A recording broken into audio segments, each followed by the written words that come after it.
जो पानी से नहाता है वो सिर्फ लिबास बदलता है। जो पानी से नहाता है वो सिर्फ लिबास बदलता है। जो पसीने से नहाता है वो इतिहास बदलता है। जय हिंद साथियों, मैं शैलेश श्रीवास्तव आप सभी का भारत एकेडमी में स्वागत करता हूँ। तो दोस्तों, कल हमने आंग्ल कर्नाटक युद्ध सारे कंप्लीट कर दिए। आज हम पढ़ने वाले हैं भारत में ब्रिटिश साम्राज्य का विस्तार। हाँ, और एक बात दोस्तों, आप बिल्कुल निश्चिंत होकर सारी चीज़ों का अध्ययन करें। आप सबसे ज़्यादा इम्पोर्टेंट है अभ्यास। आप रिवीजन करें, बिल्कुल आप निश्चिंत रहें। पेपर आपका चीज़ें क्लियर होंगी, पेपर आपके निकलेंगे, ये मुझे पूर्ण विश्वास है। आप वही रिवीजन करिए, सबसे ज़्यादा प्रैक्टिस पेपर लगाइए, एमसीक्यू लगाइए। जो टॉपिक पढ़ते हैं उसके एमसीक्यू ज़रूर लगाते जाइए। तो आप बढ़िया करिए अच्छे से और माँ बाप का नाम ऊंचा करें। तो चलिए स्टार्ट करते हैं कि भारत में ब्रिटिश साम्राज्य का विस्तार। तो हम पढ़ने वाले हैं कि ब्रिटिश साम्राज्य भारत में कहाँ कहाँ इन लोगों ने विस्तार किया। जैसे बंगाल, मैसूर, मराठे, सिख, अवध, इन सारे राज्यों में कैसे क्या विस्तार हुआ इनका, इन सभी चीज़ों की चर्चाएं हम करेंगे। तो आज हम करने वाले हैं दोस्तों बंगाल प्रांत के बारे में। तो बंगाल प्रांत भारत का सबसे विशाल प्रांत था, बहुत बड़ा प्रांत था। उसमें बांग्लादेश, पश्चिम बंगाल, झारखंड, बिहार, उड़ीसा, ये क्षेत्र जो है मिलाकर बंगाल प्रांत का निर्माण या बंगाल प्रांत था, ये बना था।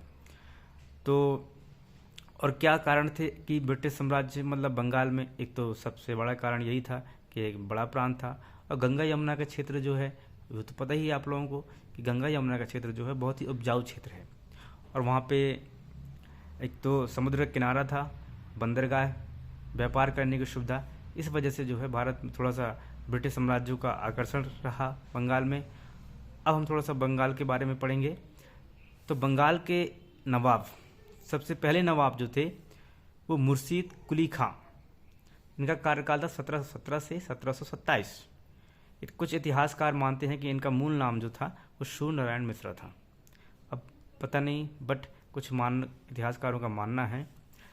तो मुर्शीद कुली खां, इसके बारे में थोड़ा सा पृष्ठभूमि देखते हैं। 1700 ईस्वी में ये औरंगजेब ने इसे बंगाल का दीवान नियुक्त किया और 1710 में ये बंगाल, बिहार, उड़ीसा का सूबेदार बना। 1700 ईस्वी में औरंगजेब ने इसे बंगाल का दीवान नियुक्त किया और 1710 में बंगाल, बिहार और उड़ीसा का सूबेदार बना और उसने जो है 1717 ईस्वी में बंगाल का नवाब बन गया।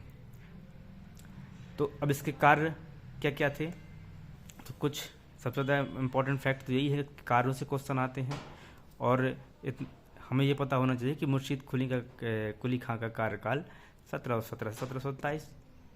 ठीक है, अब इसके कार्य देखते हैं। तो महत्वपूर्ण कार्य ये था कि इसने जो है ढाका से मुर्शिदाबाद अपनी राजधानी को परिवर्तन किया, भू राजस्व में सुधार किया, इजारेदारी प्रथा इसने चालू की। अब ये प्रथा कैसी थी कि जो ठेकेदार हुआ करते थे उनसे वो जमानत के रूप पहले अग्रिम पहले से वो पैसे जो है ये धनराशि ले लिया करता था कि आप जो है इतना पैसा जो है जमा कर दीजिए तो आप ठेकेदारी कर सकते हैं।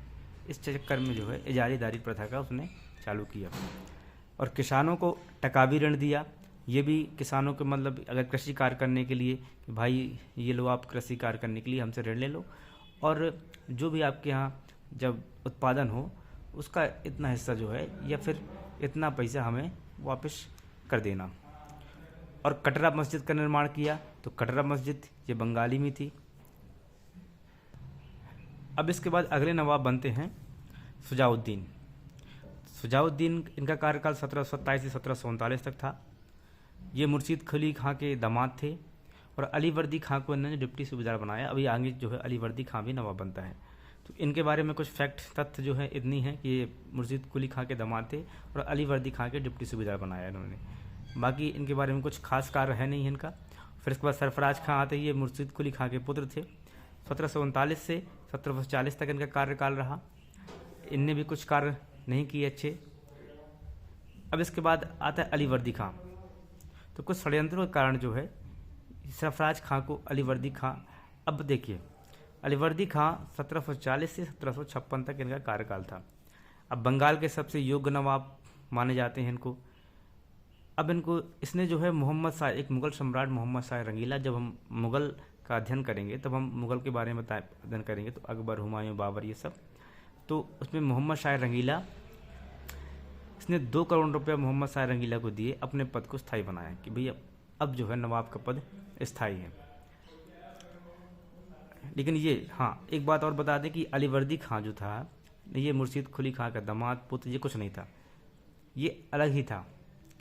और इसका बताते हैं कि औरंगजेब, इसके जो मतलब फादर यानी पिताजी जो थे, वो औरंगजेब के यहाँ कार्य करते थे, उन्हीं का लड़का फिर जो है अपने दम से ही अलीवर्दी सरफराज खां के षड्यंत्र के मार वार के अपने दम से ही नवाब बनता है।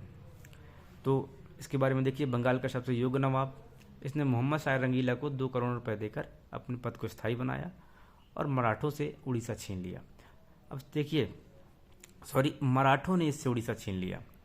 अब मराठों का भी वर्चस्व बहुत था, शिवाजी महाराज, छत्रपति शिवाजी महाराज, फिर आगे हम पढ़ेंगे तो पेशवा पढ़ेंगे, ये सब आगे अध्ययन करेंगे।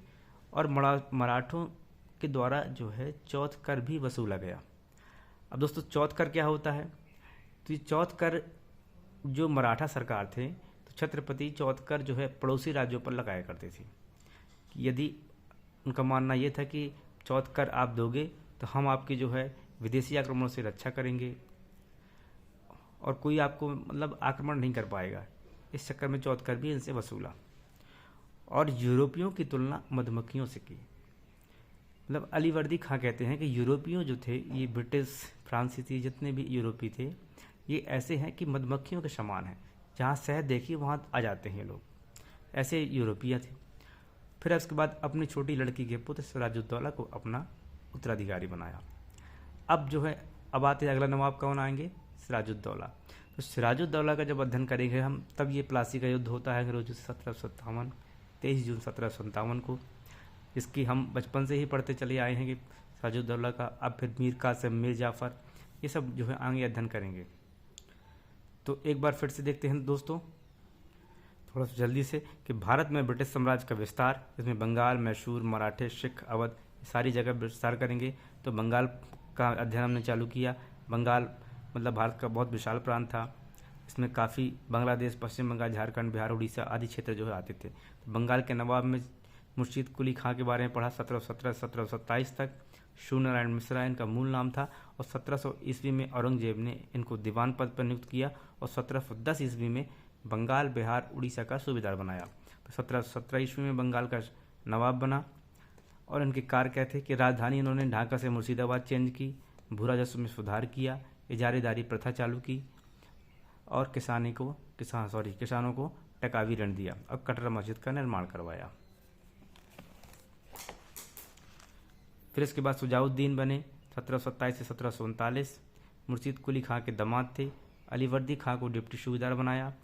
फिर सरफराज खां 1739 1740, मुर्शीद कुली खां के पुत्र थे ये। फिर अलीवर्दी खां बनते हैं, ठीक है। बंगाल का सबसे योग्य नवाब माना जाता है। इसने मोहम्मद शाह रंगीला को 2 करोड़ रुपए देकर अपने पद को स्थायी बनाया। मराठों ने इनसे उड़ीसा छीन लिया और चौथ कर भी वसूला। यूरोपियों की तुलना मधुमक्खियों से की और अपनी छोटी लड़की के पुत्र सिराजुद्दौला को अपना उत्तराधिकारी बनाया। कल हम सिराजुद्दौला स्टार्ट करेंगे दोस्तों। तो आज के लिए इतना ही काफ़ी है। जय हिंद।